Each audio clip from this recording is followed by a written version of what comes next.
If you want to rebuild the version of GPT that you should have had and regain access to all the models you now miss and love, then this tutorial is for you. I'm going to show you how we can use a simple setup with a custom GPT that will take us less than 10 minutes to get you back access to all the models that you need so you can have the independence to send whatever request you want to whatever language model you want. If you're looking for some semblance of normalcy in your ChatGPT while OpenAI figures out whatever they need to figure out, then this will help a lot. Let's dive right in. All right, so I'm in the normal ChatGPT Plus account, and you'll see here I have a very simple custom GPT. When I click on this button, which is send a request to 4.1, and we click it right here, it'll ask me, what am I looking to send? And if I say, write me an essay to Sam Altman telling him to please give me back all the models back in ChatGPT Plus, we'll send this over. And then this will automatically now invoke a connector, which is basically sending the request to OpenRouter, which is an aggregator of all kinds of models, from OpenAI models to Claude models to every model you can imagine. And you can see how quick it is. It's coming back having actually spoken to that model. And if I want, I can say, you know what, can we try it with O3 and O4 right after? And then we can send that request. And then it'll be smart enough to know we can now reroute that same message to those other models. And then we can ask GPT-5 to holistically look at all three responses and decide which one is the best. And you'll see we first got the O3 response right here. Now I just need to adjust the output tokens from the actual OpenRouter response. And when we do O4 as well, you'll see we get the O4 version. And now we could say, based on the little preview we have across all the different models, can you decide which of the responses is the best and the most detailed, where you have the good balance of aggression, firmness, but also politeness, right? So now we can also use GPT-5 to be the decider, or in this case, the language model as a judge, to tell us exactly which one would be the best. And now if we send a different request, we can actually ask this GPT which model is the best for the kind of solution I'm looking for. So I'm looking to build a very small snippet of a game I want to run in Google Colab, just a basic snake game using AI code. What is the best model that I should route this request to? And then instead of having the AI decide for you, it will walk you through which model is the best and why, with a recommendation and a breakdown. So if I say, cool, okay, let's route it to GPT 4.1 in this case, and then send that over, again, instantly, without asking you for your permission every single time, it's gonna send that request, come back, and now you have a way to nimbly move from one model to the next with full visibility and transparency over what's happening. And there we go, we have our snake game here that we can just copy paste. And this was generated by 4.1, and if you wanted to, you could have GPT-5 weigh in on its opinion as well. Now I built two versions of this custom GPT.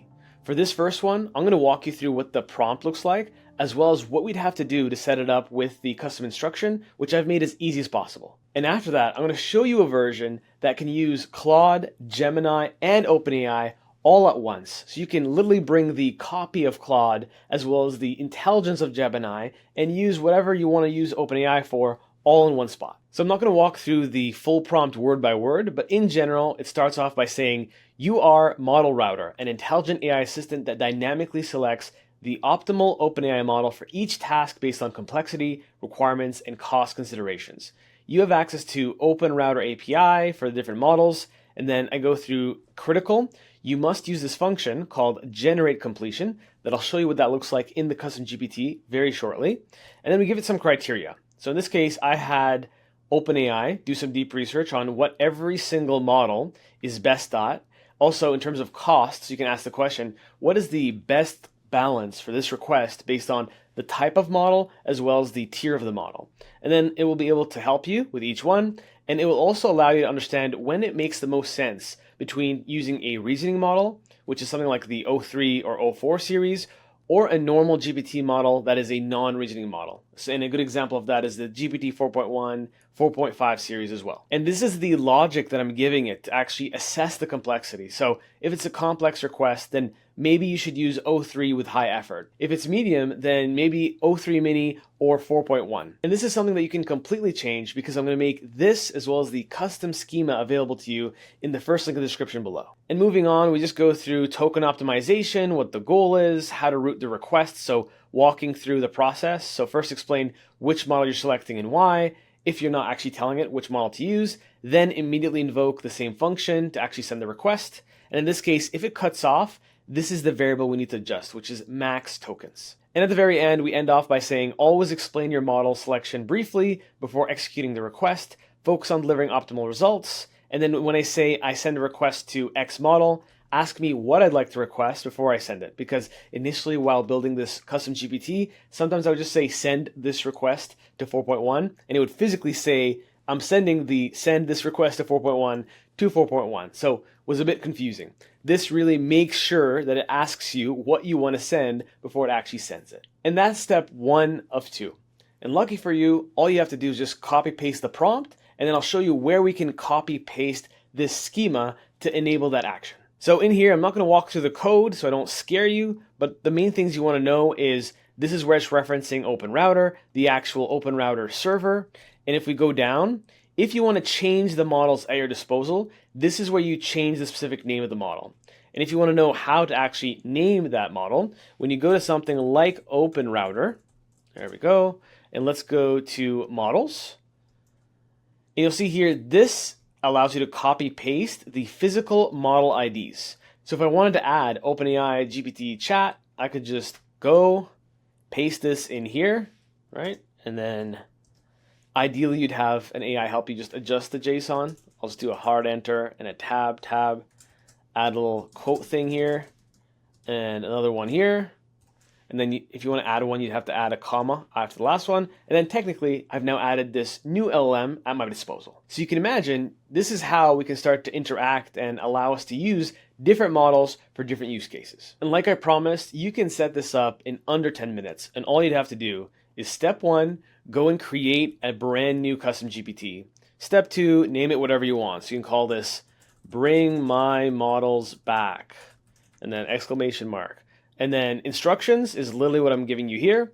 So you can go back to the Google Doc that I'll make available to you, paste that bad boy right here. You can add a conversation starter like send this request to O3 Mini, right? That could be an example. You can add whatever you want. And then most importantly, you have to click on this create new action. This will allow you to actually take your prompt and send it externally to OpenRouter. And once you're in the custom action schema, all you have to do is grab this, paste it over. If you know it's working, you should see 2 available actions, and this is the function I was alluding to before, generate completion. And then the privacy policy, you can put whatever you want, really, because as long as you're not sharing this externally, otherwise you can set up your own website with your own privacy policy if you are having other clients or users actually take advantage of it. And once you do that, you can test it, but you'll see it won't work right now if I'm building it from scratch. The reason why is we don't have an API key. So you'll see here when it asks me to always allow, it's not going to work because there's no API key. So I'll show you exactly where to get that and how to plug it in. So if we go back into OpenRouter and we go to right here, you'll want to add some credits. For me, I just put around $10 with an auto top up around $5. Once you do that, you'll be able to go here to grab your API key. Once you create and grab your API key, you can paste it over and I'll show you exactly what you have to do. So in here, you just have to click on this gear icon, then click on that gear icon, click on API key, then click on bearer, and then all you want to do is just paste that API key. So in my case, I just placed it, I'll click on save, and now when I say send this request to O3 Mini, it should ask me what the request is. And one expert tip is try and actually test this in the testing environment before you create the GPT. And I'll show you why, because you can see the entire visibility of the request. So if you click on test right here, it'll now send a sample request. Just give it a second. Now it's going to ask me again because I changed the schema to allow it to talk to the connector. And then whilst doing that, it should pop up permission because we changed it. Once I do always allow, especially on the front end, it shouldn't bother you again. And now you'll see if we click on this, which is why it's helpful to be able to go into this testing mode. When you unfurrow these 2 drop downs, you can see that the request is being sent to this model, 4.1 Mini, and then you can see all the response data. So if there's some form of cutoff, if it's not translating the right way, this is the easiest way to do that. So that's all you need to do to set this up. But one more expert tip is you can actually expand this. And if you want to add, let's say, memories or information about yourself to be sent with every request, obviously it's not a great sub for being able to use your memory already embedded in your ChatGPT instance, but it's a good second place because End of the day, this is a hack until they figure out, hopefully, how to bring us back all the models we were looking for to begin with. So that was the first custom GPT. Now I told you I made a second one that's going to be available exclusively to my Early AI-dopters community members. If you're interested, check out the second link in the description below. So if we actually send a request here, like, I want to use Claude for Sonnet to write a small poem to OpenAI to tell them to bring back all my models. So in this case, if we just send that request, I will just say use Sonnet 4. And assuming I have that enabled, which I do believe I think I do, it should be able to send that request and then come back with a response. And you'll be able to tell right away, just from the copy itself, that it's Claude. And there we go. If we ask a question now, which model should we use? Should we use Claude or should we use OpenAI or should we use Gemini to make this better?